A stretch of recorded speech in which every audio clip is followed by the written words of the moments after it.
और बीजेपी से हमारे साथ में बेहद दिग्गज नेता, बीजेपी के प्रदेश की कमान संभालने वाले अरुण साव जी हमारे साथ में इस मंच पर होंगे। मैं सादर आमंत्रित करना चाहूंगी अरुण साव जी को मंच पर। बीजेपी से सांसद हैं और बिलासपुर में एक बेहद लोकप्रिय, पूरे छत्तीसगढ़ में लोकप्रिय, बड़ी जिम्मेदारी मिली है 2023 से चुनाव से पहले अरुण साव जी को। और उनके स्वागत के लिए मैं बुलाना चाहूंगी जी मध्य प्रदेश छत्तीसगढ़ के एडिटर मोहित सिन्हा जी को। जोहार छत्तीसगढ़, छत्तीसगढ़ियत का आईना कैसे दिख रहा है और इस आईने को बीजेपी कैसे दिखाती है जनता को, और यही आईना कैसे जनता के सामने सरकार के विकास के दावों को लेकर सामने आती है, इसी पर चर्चा हम करेंगे आज। और मैं चर्चा को आगे बढ़ाने के लिए मेरे सहयोगी रुपेश गुप्ता को मंच पर बुलाना चाहूंगी। जोहार छत्तीसगढ़, जी मध्य प्रदेश छत्तीसगढ़ का मंच, जहां बड़े दिग्गज मौजूद रहे, मंत्री शिव डहरिया, पूर्व नेता प्रतिपक्ष धर्मलाल कौशिक भी इस मंच पर रहे, जहां जोरदार बहस भी हुई, गर्मा गर्म मुद्दों पर भी। 2023 का चुनाव तो वैसे अक्टूबर के बारी होगा, लेकिन अभी से ही माहौल बनना शुरू हो गया है। रुपेश गुप्ता जी हमारे साथ में हैं और साथ ही अब चर्चा को हम आगे बढ़ाएंगे। चर्चा को आगे बढ़ाएंगे तो मुद्दे क्या होने वाले हैं? मुद्दे कांग्रेस को काउंटर करने के लिए बीजेपी के इन मुद्दों को लेकर मैदान में जारी है। चेहरे की चर्चा होती है तो चेहरा कौन सा होगा, इसके बाद जनता के मुद्दों की बात होती है तो किन मुद्दों को लेकर बीजेपी चुनावी मैदान में है, इन्हीं पर चर्चा को आगे बढ़ाएंगे। ओवर टू यू रुपेश जी। बहुत बहुत शुक्रिया तृप्ति, स्वागत है अरुण साव जी। बहुत धन्यवाद। प्लीज़ माइक ले लें आप। और बहुत कम वक्त है, भाजपा ने आखिरी समय में आपको जिम्मेदारी दी है, वक्त कम है, फासला बहुत बड़ा है, कैसे पाटेंगे इस फासले को? सबसे पहले मैं GMP CG के आपके इस चैनल के जम्मो दर्शक मल्ला जय जोहार कहत हूँ, राम राम कहत हूँ। कल छेरछेरा पुन्नी के त्योहार है और कल शाकंभरी जयंती घलावे, तो छेरछेरा पुन्नी के शाकंभरी जयंती के मोर छत्तीसगढ़ के जम्मो 2.5 करोड़ जनता ला, आपके दर्शक ला मैं बहुत बधाई, गाढ़ा बधाई और शुभकामना देता। देश में केवल भारतीय जनता पार्टी ऐसे पार्टी है जिन रोज अलग अलग कार्यक्रम के माध्यम से जनता के बीच में रहते, केवल चुनाव के समय जनता के बीच में जाए, ऐसे पार्टी नो है। लगातार जनता के बीच अलग अलग योजना, अलग अलग कार्यक्रम के माध्यम से तो भारतीय जनता पार्टी चुनाव के लिए हमेशा तैयार रही थी और आज भी हम तैयार हैं। कल चुनाव हो जाए तो कर लिए तैयार हैं और ये पाए के भारतीय जनता पार्टी के चुनाव के दृष्टि से पूरा तैयारी है। अच्छा, आप मन छेरछेरा के बधाई दे हो तो छेरछेरा मांगे ला काली ले ही शुरू कर दू का आशीर्वाद जनता के 2 अक्टूबर नवंबर पर 2023 छेरछेरा में का मांगू? छेरछेरा में हम तो यही मांगबो कि छत्तीसगढ़ फिर एक बार विकास की ओर आगे बढ़े, शांति और सद्भावना के गढ़ के रूप में पूरा देश और दुनिया में आज से 4 साल पहली जो पहचान रही से उसने पहचान फिर से छत्तीसगढ़ के बने, ऐसे जनता से आशीर्वाद मांगबो। अच्छा, एक चीज़ और कि 15 साल आपके पार्टी की सरकार रही, 15 साल में हमने सुना कि आपके तमाम बड़े नेता हिंदी में बात करते हैं, हिंदी में भाषण देते हैं। आज आप छत्तीसगढ़ी में बात कर रहे हैं, ये बदलाव क्या है जो 4 साल में कांग्रेस की सरकार ने छत्तीसगढ़ी संस्कृति को आगे बढ़ाने का जो दावा किया है, ये उसका असर है? आप मन अच्छा प्रश्न करे हो। आज यदि छत्तीसगढ़ देश और दुनिया में अलग पहचान बनाए तो वो पहचान दिलाने वाला कोई और नहीं है, भारतीय जनता पार्टी है। देश और प्रदेश में 50-60 साल तक कांग्रेस पार्टी के सरकार रही से का मिले रही से छत्तीसगढ़ ला उपेक्षा, अशिक्षा, भूखमरी और छत्तीसगढ़ के जनता के दर्द ला कोई समझीस तो वो भारतीय जनता पार्टी समझीस और अलग छत्तीसगढ़ राज्य के निर्माण करीस। बिना ये बात न सोचे कि यदि हम छत्तीसगढ़ अलग राज्य बनाथन तो वो छत्तीसगढ़ में कांग्रेस पार्टी की सरकार बनी, हमार सरकार नहीं बनी। ये ला सोचे के बाद भी, ये ला देखते हुए भी छत्तीसगढ़ के जनता के हित में अलग छत्तीसगढ़ राज्य बनाए के काम भारतीय जनता पार्टी करीज। और अलग छत्तीसगढ़ राज्य बने के बाद छत्तीसगढ़ के देश और दुनिया में अलग पहचान बने। आज छत्तीसगढ़ विकास की दिशा में तेजी से आगे बढ़ी से तो छत्तीसगढ़ ला सबले ज्यादा मया करैया तो भारतीय जनता पार्टी है और छत्तीसगढ़ ला आगे बढ़ाने वाला तो भारतीय जनता पार्टी। लेकिन आप मैं बात बोली और संस्कृति की कर रहा हूँ। छत्तीसगढ़ ला राजभाषा के दर्जा कौन दे? भारतीय जनता पार्टी दे। और छत्तीसगढ़ और छत्तीसगढ़िया मान सम्मान और स्वाभिमान ये तो भारतीय जनता पार्टी के बढ़ाए। लेकिन आप मन के भाजपा के नेता मन ला तो मया नहीं दे थे ना, काबर के 4 बछर में 5 उपचुनाई, 5 हार गए। बड़े बड़े नेता मन के आप मन के जादू नहीं चलत है, जिन चुनाव मैनेजर चुनाव जितैया माने जात रही हैं। ऐसे में कैसे देखूँ आप मन? देखो, जहां तक उपचुनाव के बात है, उपचुनाव सामान्यतः सत्तारूढ़ पार्टी जीतते और ये तो कांग्रेस पार्टी जो उपचुनाव जीते हैं, आप सब जन देखे हो कि कैसे धन बल के उपयोग होइस, कैसे सत्ता बल के उपयोग होइस, कैसे नाना प्रकार के चुनाव के समय घोषणा, जिला के घोषणा, तहसील के घोषणा, ये घोषणा वो घोषणा। तो ये चुनाव अब अवैया समय में पता चली 2023 में कि जनता आज तैयार बैठे है, एकदम तैयार बैठे है। आज मैं बहुत दुख के साथ बोला था, मोर छत्तीसगढ़ के 2.5 करोड़ जनता आज जैन किस्म से दर्द में परेशान है, आज तकलीफ में है। आज छत्तीसगढ़ के का हालात 4 साल में करके रख दे हैं, ओकर चिंता होते मोला। और ये पाए के आज छत्तीसगढ़ के जनता ला हर प्रकार से उपेक्षा, अपमान, धोखा दे के काम, झूठ बोले के काम, छत्तीसगढ़ ला लूटे के काम, यही ये 4 साल में ये कथा दथा है। अब ये पाए कि आज छत्तीसगढ़ के मोर 2.5 करोड़ जनता, ये छत्तीसगढ़ महतारी के 2.5 करोड़ जनता आज परेशान है, तकलीफ में है और इंतजार करत है कि 2023 कब आवे और ये सरकार ले मुक्ति पाके हम फिर भारतीय जनता पार्टी की सरकार बना के छत्तीसगढ़ ला विकास के दिशा में लेके जाएं, शांति और सद्भावना के गढ़ बनाएं। ये रिजर्वेशन एक बड़ा मसला है प्रदेश में। विधानसभा में आप लोगों ने सर्वसम्मति से उसको पारित भी किया कि रिजर्वेशन के हम सब साथ खड़े हैं। मुझे याद है कि जब आपके नेता ने मत विभाजन का प्रस्ताव किया तो आपके जो नेता प्रतिपक्ष हैं उन्होंने मना किया कि नहीं, सर्वसम्मति से पारित होना चाहिए। लेकिन उसके बाद आपके अलग अलग विंग, जो एससी विंग है आपका, उसने जाकर के राज्यपाल को ज्ञापन दिया और आपत्ति जताई। कांग्रेस कह रही है कि सदन में आप साथ हैं, सड़क पर आप विरोध कर रहे हैं। आखिर आप चाहते क्या हैं? आपका स्टैंड क्या है? देखिए, भारतीय जनता पार्टी ने आरक्षण देने का काम किया। माइक थोड़ा सा ऊपर कर लीजिए। छत्तीसगढ़ में भारतीय जनता पार्टी की सरकार थी। हमारी सरकार ने आदिवासी समाज का आरक्षण बढ़ाकर 20 से 32 किया, 2012 से किया और 2012 से 2022 तक आदिवासी समाज के भाई बहनों को आरक्षण मिला। पर कांग्रेस पार्टी उसको उच्च न्यायालय में बचा नहीं पाई, डिफेंड नहीं कर पाई। तो कांग्रेस ने आदिवासी समाज से आरक्षण छीनने का काम किया। पिछड़ा वर्ग समाज को आरक्षण दिया कांग्रेस ने, लेकिन अपने ही कार्यकर्ता को भेजकर उच्च न्यायालय में उसका स्थगन कराया। दोनों आरक्षण को जो उच्च न्यायालय में चुनौती देने वाले लोग हैं उनको पदों से नवाजा। इसका मतलब कांग्रेस आरक्षण देने वाली नहीं है, ये छीनने वाली है।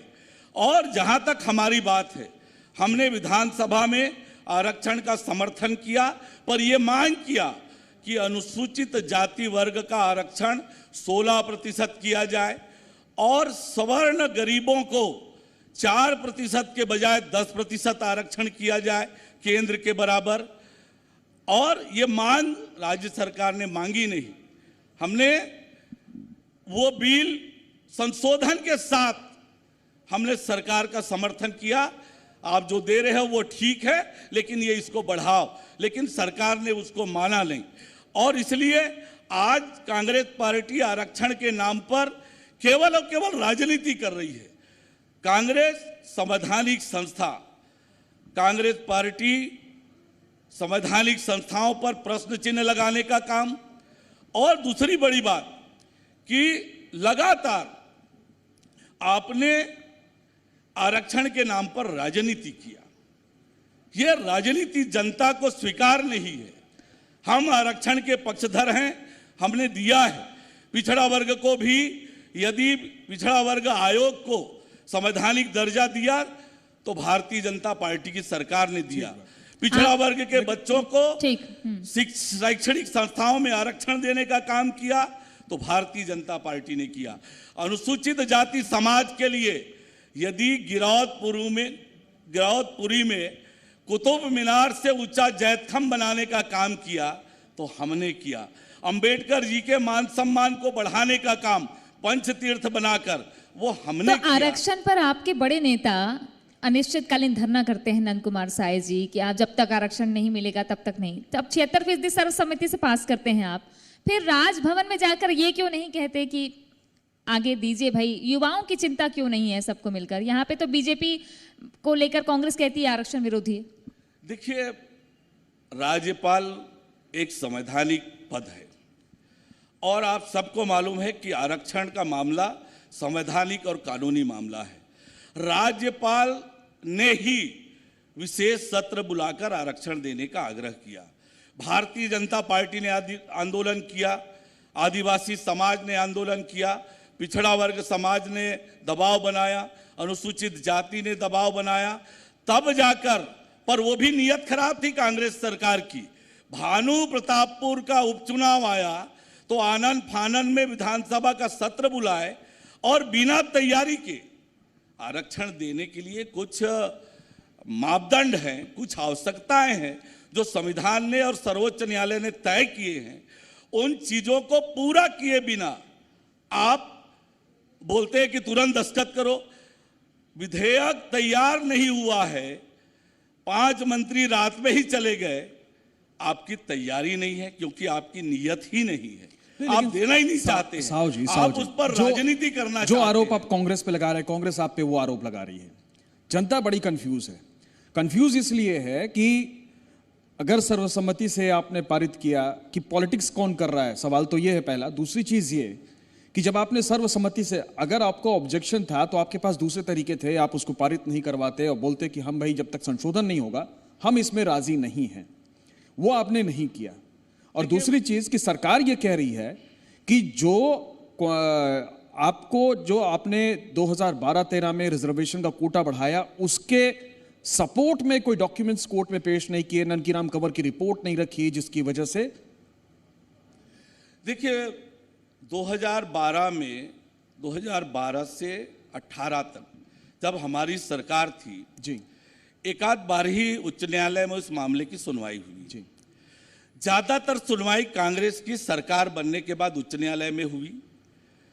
सर्वोच्च न्यायालय ने निर्देश दिया कि इस मामले का निराकरण जल्दी करें, लेकिन फिर भी सरकार सोई थी। अंतिम सुनवाई तक उच्च न्यायालय में जो दस्तावेज प्रस्तुत किए जाने थे, जो जानकारी प्रस्तुत किया जाना चाहिए था, वो राज्य सरकार प्रस्तुत करने में फेल हुई। और इसलिए इसका सारा दोष केवल और केवल कांग्रेस पार्टी को है। इसीलिए मैंने कहा कांग्रेस पार्टी आरक्षण देने वाली नहीं, आरक्षण को छीनने वाली है। अच्छा, आप कहते हैं कि कांग्रेस आरक्षण के नाम पर राजनीति कर रही है, वो कहते हैं कि आप धर्मांतरण के नाम पर राजनीति कर रहे हैं। बीजेपी पर आरोप लग रहे हैं कि आदिवासी इलाकों में धर्मांतरण के नाम पर हिंसा की चिंगारी आप लोग भड़का रहे हैं। मैं तरस आता है ऐसे आरोप लगाने वालों पर। लगातार हम ये बात बोलते रहे हैं कि पूरे प्रदेश में सरकार के संरक्षण में खुलेआम, अब आज तो कोई क्षेत्र छूटा नहीं है धर्मांतरण से। और नारायणपुर में 60 शिकायतें पहुंची थी प्रशासन के पास धर्मांतरण को लेकर। गोर्रा गांव की जो घटना हुई, प्रशासन समय पर कार्यवाही करती तो नारायणपुर में अपनी स्थिति नहीं होती। 60 शिकायतों के बाद कोई कार्यवाही नहीं। और जब गोर्रा गांव की घटना से पहले दिन जो घटना हुई, तब भी प्रशासन सोया हुआ था। गोर्रा बोर में आदिवासी समाज की जब बैठक हो रही थी, वहां पर हथियार बंद 500 से अधिक लोग हमला करते हैं। बहनों को, बच्चों के ऊपर भी लाठियां चलती है, पुलिस पहुंचती है, पुलिस पर लाठियां चलती है। आज तो धर्मांतरण कांग्रेस सरकार उसको रोकने में पूरी तरह से फेल हुई है। आदिवासी समाज आज परेशान है। आदिवासी समाज के साथ अन्याय और अत्याचार हो रहा है। सरकार हाथ पर हाथ धरे बैठी है। हमारी छत्तीसगढ़ को आज बर्बाद करने का काम ये कांग्रेस सरकार कर रही है। कांग्रेस सरकार मूक दर्शक बन के बैठी है, बल्कि संरक्षण दे रही है। छत्तीसगढ़ की संस्कृति, सभ्यता, छत्तीसगढ़ की शांति व्यवस्था, सद्भावना, भाईचारा, इस सब को ताने बाने को तहस नहस कराने का काम राज्य की कांग्रेस सरकार कर रही है। संक्षिप्त में जवाब चाहूंगा कि इस मामले में नारायणपुर की घटना का जिक्र आपने किया, वहां पे चर्च में जो हमला हुआ, उसमें जिन 5 लोगों की गिरफ्तारी हुई है, उनमें एक भाजपा का जिला अध्यक्ष भी है। इस पर आप क्या कहेंगे? देखिए, आदिवासी समाज के वो बड़े नेता हैं जी, वो वहां पर समझाइश देने गए हुए थे। वो समझा रहे थे लोगों को कि शांति बनाए रखो, लेकिन पुलिस ने उनके साथ ज्यादती की। हम तो वहां पर समझाइश दे रहे थे, समझाइश देने गए थे, और हम कभी हिंसा के पक्षधर रहे नहीं हैं। हम तो लोग समाज में सौहार्द चाहते हैं, भाईचारा चाहते हैं, सबको स्वतंत्रता हो, मिलजुल कर रहें, प्रेम से रहें। और 2018 तक लोग थे, पर ये 2018 के बाद ये ऐसी स्थिति निर्मित हुई है। उसका दोषी कोई है तो राज्य की कांग्रेस सरकार है। कि सियासत है कि आपके नेता बिलख रहे हैं? जी, ये पीड़ा है या सियासत है कि आपके नेता बिलख रहे हैं? केदार कश्यप आज भावुक दिखे। मैंने कहा कि आज मेरी छत्तीसगढ़ की 2.5 करोड़ जनता इस सरकार की कारगुजारियों से परेशान है, तकलीफ में है, दर्द है। गरीबों के साथ, आदिवासियों के साथ, हर वर्ग के साथ अन्याय और अत्याचार हो रहा है। 16 लाख गरीब परिवारों को प्रधानमंत्री आवास से वंचित करने का काम, हर घर तक नरेंद्र मोदी जी की सरकार नल से पानी पहुंचाने की योजना लेकर आई है। क्या खेल हुआ है उस पर? ऐसे में कौन कौन सी योजनाएं गिनाऊं? गरीबों के साथ अन्याय और आज अत्याचार हो रहा है। 7,000 बेटियों के साथ जिस प्रकार से अनाचार और अत्याचार की घटनाएं हुई है, आज छत्तीसगढ़ अपराध का गढ़ बन गया है। चाकूबाजी तो आम हो गया है, आम हो गया है। दिन दहाड़े सड़क पर गोली से मारे जा रहे हैं। कोई दुकानदार सुरक्षित नहीं है। ज्वेलरी के दुकान में दिन दहाड़े गोली चल रही है, और नशे के सौदागर तो हर मोहल्ले में, मतलब हर गली में। आप विपक्ष में है, सरकार पे हमले कर रहे हैं, सरकार अपनी उपलब्धियां गिना रही है, और जाहिर तौर पे चुनाव में भी इन्हीं लाइंस पर आप आगे जाएंगे। लेकिन 2018 में आपके पास चेहरा था, उससे पहले रहा है। जिन राज्यों में आप चुनाव लड़ते हैं वहां चेहरा होता है। 2023 में क्यों नहीं है? और अरुण साव क्यों नहीं है? देखिए, मैं भारतीय जनता पार्टी का एक बहुत छोटा कार्यकर्ता हूं। मैं बूथ इकाई के अध्यक्ष से लेकर अपनी राजनीति की यात्रा किया हूं। पार्टी ने आज मुझे प्रदेश अध्यक्ष की जिम्मेदारी दी है। पूरी ताकत, परिश्रम की पराकाष्ठा करने की कोशिश कर रहा हूं।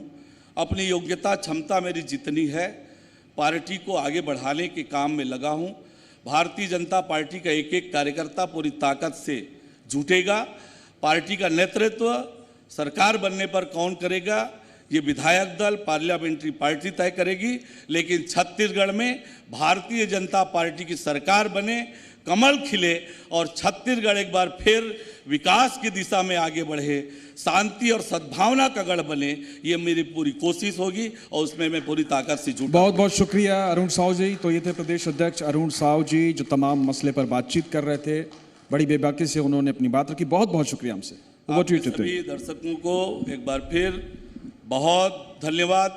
एक बार फिर छेरछेरा पुन्नी शाकंभरी जयंती की बहुत बधाई और शुभकामनाएं। जय जोहार, जय छत्तीसगढ़। बहुत शुक्रिया आपका अरुण साव जी, बीजेपी के प्रदेश अध्यक्ष। और किन मुद्दों को लेकर बीजेपी आगे जाएगी, इसका बड़ी बेबाकी से जी मध्य प्रदेश छत्तीसगढ़ के मंच पर उन्होंने जवाब दिया।